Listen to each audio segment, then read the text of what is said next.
marker. 3, 2, 1, go. What is up, Pauper players? Welcome back to another Salt and Pauper Saturday video. We are back on track, baby. We're releasing a video on a Saturday. Let's go. We are here to talk about Spider-Man. Love it or hate it, Universes Within is here. This is just kind of magic now. We can't do anything about it, but to embrace it or to fight against it tooth and nail to our dying breath. The choice is yours.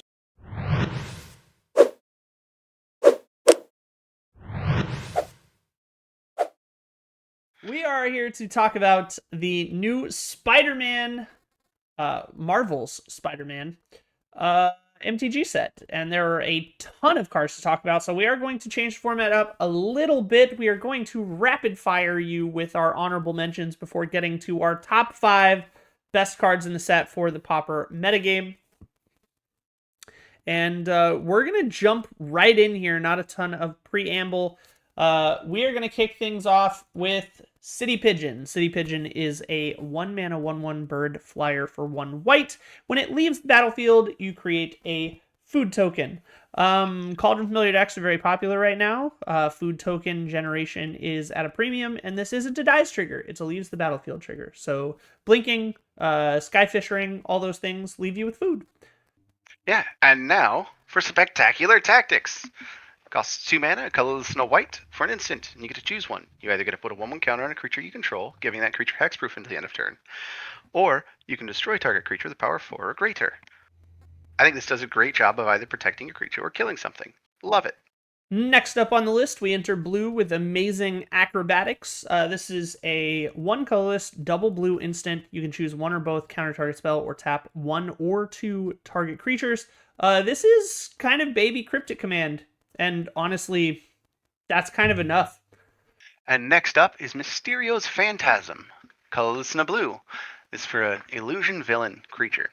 It's a 1/3 creature with flying and vigilance, and whenever it attacks, you mill a card. It's going to be excellent in decks that want to not die to 2-power creatures. Next up is Masked Meower. This is a 1 red Spider Cat hero, 1/1 with haste. Discard a card, sacrifice this creature, draw a card. Vampire Epicure played in like every red deck that reds, and unfortunately Neonate has fallen out of favor, but this card's pretty close to Neonate doing an Epicure impression, so we'll see if it has what it takes. Next up, another one that I like in this set, Skyward Spider. Costs a hybrid blue-white and a hybrid blue-white for 2 total mana. This is a spider human hero with ward 2, and it gets flying as long as it's modified, and it's a 2/2 creature inherently. Modifying counts as equipment, auras, or counters, so if you put a single counter on this, you get a 3/3 flyer for 2 mana, and whatever the cost of the counter was. Seems pretty solid. And rounding out our honorable mentions, pun intended, is the Steel Wrecking Ball, which is a 5-mana artifact that ETBs deals 5 damage to target creature, but we don't care about that because we're never going to be casting it. This has a very unique ability. For a red and a colorless to discard this card, you can destroy target artifact. That's uncounterable. Enough said. Oh, I get it. All right. Moving right along to our top 5 here. We are going to go in color order, but that doesn't necessarily mean power order, because we are starting with, I think, most people's pick for the best card in the set, which is Spider-Man Web-Slinger. This is a 3-mana, 3/3 for 2 and a white. You get a spider human hero with a new keyword called Web-Slinging. This is Web-Slinging for 1 white, and it says you may cast this spell for 1 white if you also return a tapped creature you control to its owner's hand. It's sort of like an in-between between Convoke and Ninjutsu, where you do have to tap the creature. It doesn't let you tap the creature to pay for the spell. But it is a 3/3 for 1 in white, where you get to bounce things like Thraben Inspector and maybe that City Pigeon we talked about earlier and get some value out of it. This card seems incredibly good when lined up next to Skyfisher and pretty much anything else you want to bounce that has legs. Very, very solid tempo card. You know, attacking with a Thraben Inspector on turn 2 is incredibly safe as a 1/2 into just about anything, including other Thraben Inspectors, and then picking it up, getting a 3/3, and then replaying the Thraben Inspector, get a second clue. That is incredibly good turn 2. A 4/5 in total stats over 2 creatures, and having a second clue token to draw some extra cards. Very, very good card. Expect this to see a ton of play. I will absolutely be picking up at least 4, probably 8 foils of this card. And art by Ryan Pancoast. So shout out Ryan. He's done some custom art for my cube. Awesome dude. What do you think? What do you think about this one, Josh? Don't worry, YouTube chat, I got this. It's also a legendary creature avoiding cast down. That's not important. Nobody plays cast down in Pauper. Not anymore, not after this guy. No, there has actually been a lot of discourse about whether or not this set is going to wreck cast down. I don't think it will. Realistically, you know, there are going to be some new common legendary creatures coming into the format from this set, but as you can see by our list so far, we're on like card 7, 8, something like that. And I think we only have one more legendary in our top 5, so while there are a lot of common legendaries in this set, there are not a ton that are going to be good enough to see play. So your cast downs are probably still going to be the best removal, but Go for the Throat may make a little bit of an uptick. We'll see. I certainly not while artifacts are still as powerful as they are, but you know, maybe. Yeah, well, I mean, cast down's also had it so good for so long. It's literally been the best a removal spell could ever be. Yes. And it hasn't been the best card, even in the decks that it's played in. So it's, oh no, cast down gets turned into Doomblade for a little bit now. Oh no, what are we gonna do? I'll probably still play cast down. Right, the white decks were already good against black, so it's not like it's gonna skew your matchup too much. You're still gonna be scared of red. Right, and while you can't cast down Spider-Man, you can still defile it. You can still tragic slip it. You know, there's like a million ways for you to kill these cards that can't be cast down, and that you're still running in decks that are also running cast down. Right, you can still snuff out this card. Like, it's not infallible by any means. It's gonna make cast down slightly less perfect, but it's still gonna be the best removal spell. Like, I don't think that it's any real, you know, leap to maintain that cast down is not going to be dethroned by this set by any means. You're still going to be playing cast down in Pauper. Yeah, it's good that you have something that's not going to die to cast down. That's all that I'm trying to add to this. But for the most part, this card's insane. Freaking love it. Any 1-drop you play on turn 1 that you get value out of, you get more value out of on turn 2 by casting it again. That's like a white player's dream. And white needs help, let's be honest. Yes, absolutely. Mono white is a deck right now that is seeing some success for no other reason than just Soul Sisters is good against a red heavy meta. But like, let's be honest, white really has struggled in Pauper a lot. And this card is certainly doing something. Now, why it doesn't have reach or like can't be blocked unless the creature has flying, like the Ledgewalker ability or something, is beyond me. He's literally web slinging and has web slinging, but I mean, it is what it is. Maybe it would have been too good as a 3/3 for 1 mana if it couldn't be blocked except by creatures with flying. But I don't know, this being weak to Cart Clan Shaman still doesn't fix the problem with white in Pauper right now. You're still going to be weak to the same board wipes. Now, notably, like Core Skyfisher, this does survive a breath weapon, which I think is very important because breath weapon, you know, unless you're an artifact heavy deck, is kind of the go-to, other than like Drown in Sorrows from black. And previously, Skyfisher was the only creature that lives through those in that deck list to begin with. So adding another set of creatures that are a little hardier certainly isn't a bad thing. I'm very excited to play with this card. I think this card's going to be very, very good. Yeah, if anything, I think the printing of Spider-Man is going to lead to more, was it Sulfurous Blast? The 3-mana board wipe? Yeah! 3 damage during your main phase instant spell. Let's fucking go. Yeah, so I'm worried it's gonna make the white deck worse into red. Just because they'll play Sulphurous Blast, which incidentally Yeah, kills everything you own. exactly. I mean, It's either it that does or sort of just set them up to be more blown out by Prismatic Strands, though, right? So the yeah, more it's either committal that your or board Swirl wipe, Sand the Draw. better Prismatic Strands gets. Mhm. We'll see. The decks running Rafine's Informant are certainly still running Prismatic even without the Battle Screeches. So it's not unlikely that you will still have a lot of resiliency to red board wipes. It's the black ones you're really going to have to worry about. So obviously Drown in Sorrow doesn't answer this guy, but like a Crypt Rats pop gets really awkward for you because what are you going to do? Strands it? Leave them with a Crypt Rats to pop again, you know? Yeah, great card. Really excited to see how it plays into kind of the white, like tempo-y style of deck. I definitely will be bouncing Thraben Inspectors with this card, like a lot, probably. Oh, yeah, absolutely. Our next legendary creature is Swarm, Being of Bees. 2 mana and, well, 3 total mana, 2 colorless and a black, for a legendary creature.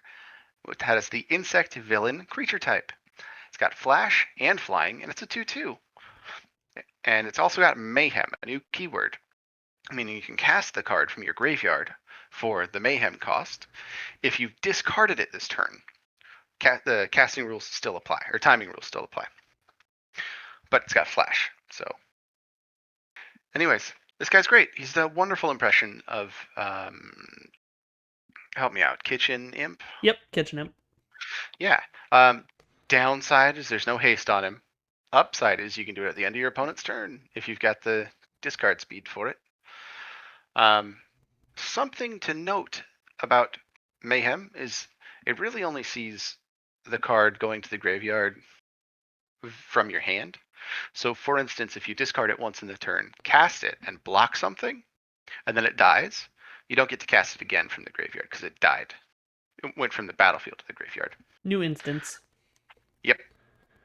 Yeah, However, the object is seen as a new object in the graveyard the second time. exactly. However, it's still a 2/2 flash flying for 1 black. It's excellent. Yeah, very good. Oh yeah, huge fan. You have anything to add to this? I mean, besides the Nicolas Cage meme, like not a ton. This card is pretty good. Like I think you nailed it. I don't think this is replacing Kitchen Imp. I think Kitchen Imp is still better. Mayhem is just a slightly worse madness. If only slightly. But in this case, it has Flash, so it really just does a madness impression. Anyway, it could certainly just be madness. It is worth noting that this is cast from the graveyard, so some cards that may have to be cast with Mayhem from sorcery speed, other Mayhem cards that aren't this card, can be exiled before you can cast them if you do anything that passes priority, which is kind of lame.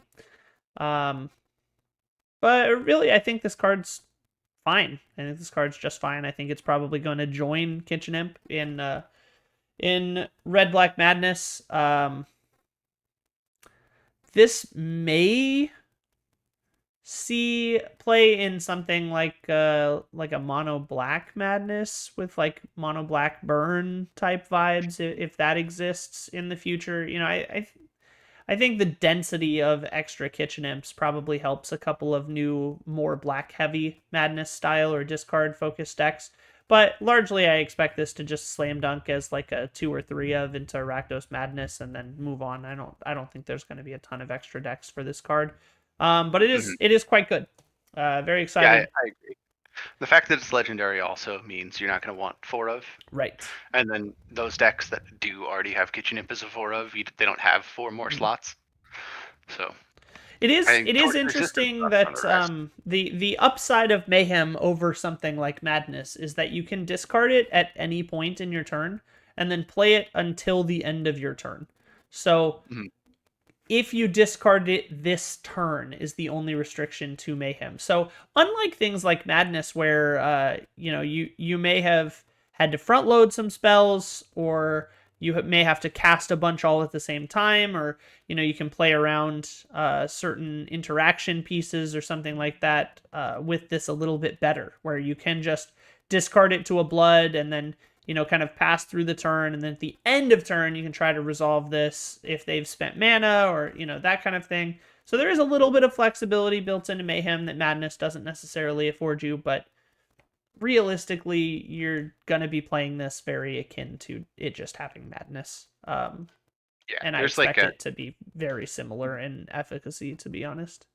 Yeah, I see like a fringe case of this versus Madness or versus the Imp counting as a card for circular logic in your graveyard. Right. And then you get to cast it afterwards. That's like the only thing I'm seeing different. Right. And the problem is that the vast majority of the good discard that is tempo oriented is in red, so Blue-Black Madness probably not on the cards, but we shall see. Yep. Next up is a card that is a little bit less exciting, but bear with us. I think this card is quite good. This is Lurking Lizards. For 1 green and a colorless, you get a Lizard Villain, which is a 1/3 with Trample, and whenever you cast a mana value 4 or greater spell, it gets a 1/1 counter. So you only need 1 spell for this to be out of Lightning Bolt range, and then this just kind of grows into an absolute monster, right? Like, with Trample especially, you can really start to apply some pressure. This becomes 3/5 after 2 spells, and it's already in green, which is, one of the 2 colors of Chrysalis.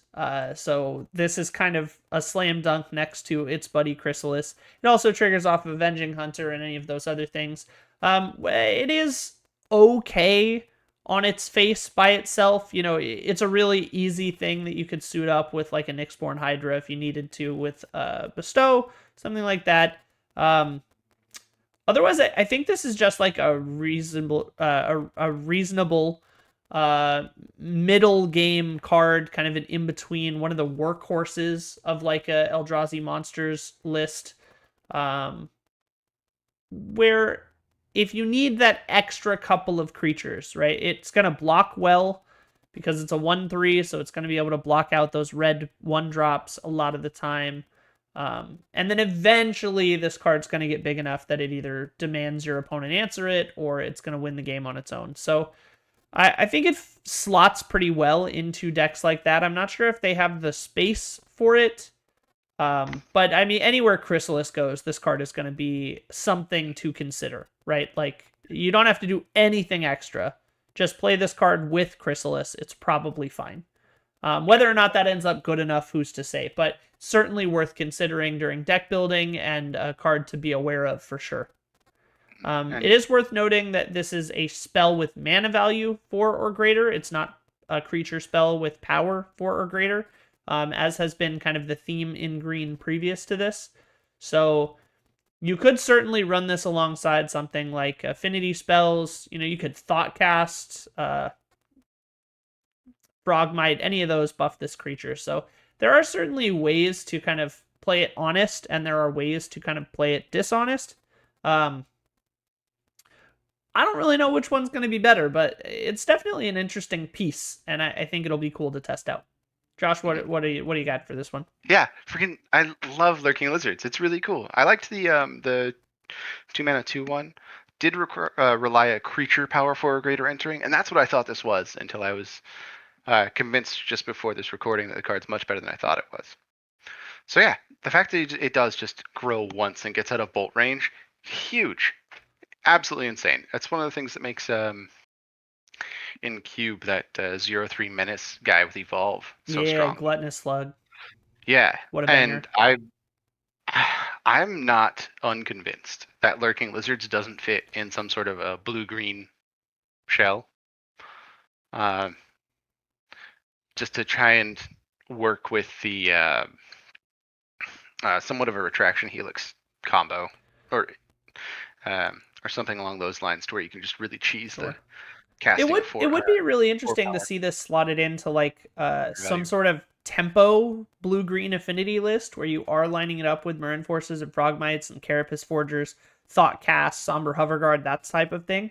And then you just have Steel Finwhale, Retraction Helix, Wincon behind that if the tempo kind of fails, run it with Yeah. Metallic Rebuke and things like that. Metallic Rebuke doesn't trigger it, sadly, but Mm. yeah, there's definitely some really interesting options for this guy. It's not just slam it next to Chrysalis and be happy. Like there are some avenues to explore. So that's exciting. Yeah, love this card. There's going to be not skill expression with it, but there's when it fits in a deck, it's going to be, I want to say, irreplaceable until something better gets printed. Yeah, this reminds me a lot of Gixian Infiltrator, where like where it goes isn't immediately apparent. And in when we got Gixian Infiltrator, Mono Black Sack wasn't really a deck.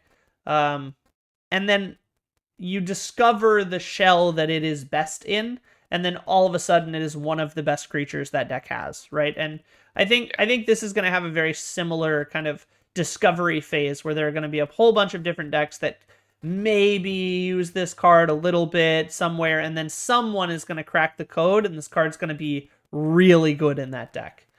So I mean, for a 2-drop, it's low to the ground, right? It's easy to cast. It's not a double pipped card, and it has a big enough toughness with a relevant trample keyword in a world of spawn tokens. Like this can really sort of get out of hand very quickly, and that's exciting. Yeah. Yeah. Anyways, that's next up. Eloquently put. Next card here is going to be Mob Lookout. We went a little back and forth on this one earlier, but it's a colorless and a hybrid blue or black mana for 2 total for a creature that has the 3 types of human, rogue, villain. And it's a 0/3. The nifty part of this card is it does an interesting Philology Archaeologist's imitation. When this creature enters, target creature you control connives. And conniving is you draw a card and then you discard a card. If it was a non-land card, you put a 1/1 counter on the creature who connived. 2 mana 0/3 is fine. Draw a card, discard a card is fine. However, if you can also grow another creature, it's doing a really good job, really good impression of that Philology Archaeologist, only you get to move the counter around, or even a what I call an Augur of Bolus that doesn't miss. Yeah. Yeah, gonna be huge on this, allowing you to sculpt your hand. This card is gonna be doing some pretty good blocking as well, as a 0/3 or as a 1/4 if you want to target itself with a connive. Yeah, I think this card's really interesting. Target creature connives is certainly a relevant keyword. It's not just locked onto this. I made the comparison immediately to Rafine's Informant and wondering to myself how good that card would be if it said target creature you control connives, and that card would be insane. So by association, I think this card is much better than it initially reads until it really you see it in the play pattern of like, I'm going to buff my Delver this game because I need to attack into Skyfishers without trading. And then the next game, I'm going to buff myself because I need to block a whole bunch of 1/1 red creatures. And then another time, you're going to buff whatever else you're going to buff, right? Like, this card gives you a lot of flexibility, and it is a card selection piece. It's also, I think, the first time that Black has had access to this type of a creature. Philology Archaeologist, Augur of Bolus, all of those other cards were blue 2-drops. And so I'm not 100% sure that this only goes into a blue style of deck. I do think that there's going to be some interesting options for Black to explore with this card. Obviously, a 1/4, like you mentioned, very good defensive body, but being able to target things and pump them and also get some graveyard value off of a 2-drop, very promising. I think this card overall is just kind of a slam dunk in wherever wants it. This is a little bit of a puzzle, though. I'm not sure exactly where that is. This is one of those card instances where I read it, I immediately know that it's good enough to see play in our format. Like, this card kind of does it all, right? It is a good defensive body. It is a pump where you need it to be. It is card selection when you need it to be. It is all of the things. But there's not immediately apparent to me a deck for it. So this is one of those cards that I think is maybe not good enough to inspire an entirely new deck to be built around it. But it is one of those cards that I like to keep in the back of my mind. I like to throw into my playables box and keep readily available so that the second I do find a deck where it clicks, it's just immediately in there and it's probably going to be great. So really excited to play with this card. I think this card is going to be like a sleeper pick that I haven't seen a ton of people talking about it, but I do think this card is going to be very, very good. And also the fact that it's a human can lead to synergies. The fact that it's a rogue can lead to some easier prowl costs. Yeah, new rogue. Mm-hmm. I'm actually on the creature type train with you this time. Rogue is a relevant creature type. Yeah, there's the morsel theft is the one I'm thinking of. Morsel theft. Good enough.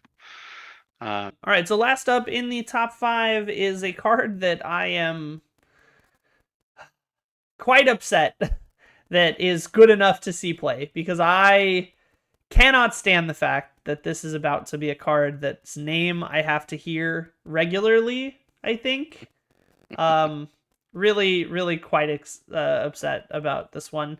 I think largely we have dodged really weird, lifelike / obscure names in the Spider-Man set for at least playables of the Pauper format. Obviously, if you play limited, you're gonna say a whole bunch of words that probably shouldn't be in Magic.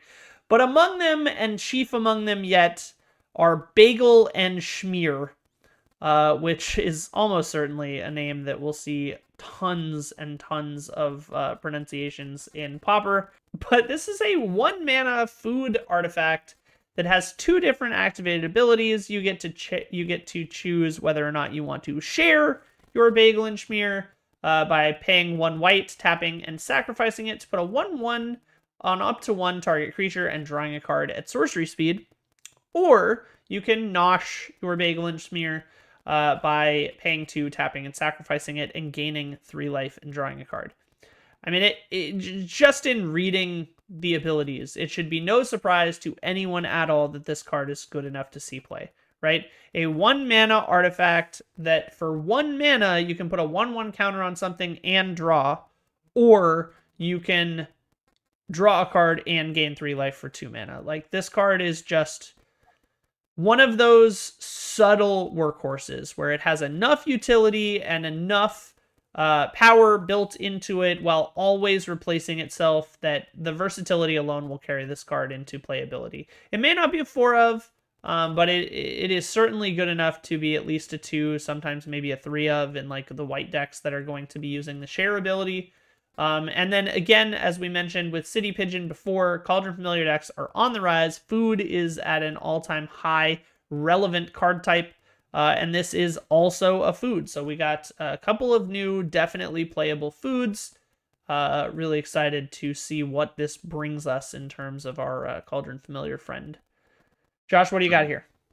I think this does a really good Candy Trail comparison. Yeah. Due to the 2 sacrifice, draw a card, gain 3 life. Yep. That's word for word. Also a food, like you said, with the for the sake of cats. And then you just replace the scry 2 of entering with the share option of putting 1/1 counter on something and drawing a card. I think it's going to be interesting to see how this evolves into which decks want 4 Candy Trail and some number of Bagel and Schmear versus 4 Bagel and Schmear and some number of Candy Trail. But I think that's going to be the contention slot. Yeah, I think Candy Trail is a great comparison to draw here. It is really interesting the way that you put it, where you're replacing the ETB Scry 2 with the ability to put a 1/1 counter and draw a card on something. Like, would I put a 1/1 counter and draw a card over Scrying 2 every time? Yes. But would I replace the Scry 2? Would I replace the ETB effect with just not having an ETB effect in order to get that value? And the answer becomes a lot more murky, right? Like, I'm not sure. So it's definitely an interesting comparison. You have to be careful with the effect, because originally I wanted to keep this in my back pocket for Evolution Witness. Everyone's talking about Bagel and Schmear. But you have to be careful with the sacrificing for a 1/1 counter, because it does say target only 1 time in that effect. So if the creature is removed in response, you don't draw the card. Do not get to draw a card. Yep. So it's a fine line you're walking there. And it has my least favorite text in all of Magic, which is activate only as a sorcery. So, Oh, I thought you were gonna say once each turn. no, that's a close second. Common misconception, but activate only Sure. as a sorcery is almost certainly my least favorite line of text in Magic. Where do you feel about activate only once? I think it's dumb. Okay. And that's all, folks. Next question. No.